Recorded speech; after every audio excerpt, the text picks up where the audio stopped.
বরিশালের উজিরপুর উপজেলায় প্রতিদিন জমে ওঠে ঐতিহ্যবাহী হারতার বাজার। দুপুরের পর থেকেই জমতে শুরু করা এই বাজার বিকেল 4টা থেকে মাত্র 2 ঘন্টায় রূপ নেয় কোটি টাকার লেনদেনের বাজার, যা সাদা মাছের বাজার নামেও পরিচিতি পেয়েছে। এখানে শুধু দেশি মাছ নয়, আছে চিংড়ির রাজত্বও।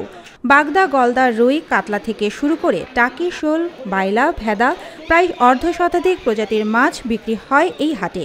300 মিটার জুড়ে মাছের সারি, ট্রলার থেকে নামছে মাছ, বরফকল শ্রমিকদের নিঃশ্বাস ফেলার ফুরসত নেই। প্রতিটি আড়ত যেন একটা ক্ষুদ্র কারখানা।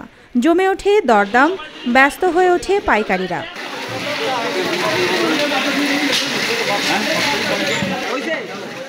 প্রতিদিন গড়ে 6 থেকে 7 হাজার মন মাছ বিক্রি হয় এখানে। মাছ আসে উজিরপুর, টুঙ্গিপাড়া, আগৈলঝাড়া, বানারীপাড়া, নাজিরপুর সহ আশেপাশের বিল অঞ্চল থেকে, আর এখান থেকেই চলে যায় ঢাকা, খুলনা, চট্টগ্রাম, এমনকি সিলেট পর্যন্ত।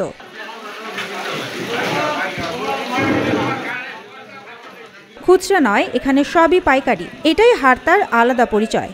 আর এই বাজারকে ঘিরেই গড়ে উঠেছে শত শত মানুষের কর্মসংস্থান, উন্নয়ন আর সম্ভাবনার গল্প। সুবর্ণা মেহজাবিন, দেশকাল নিউজ।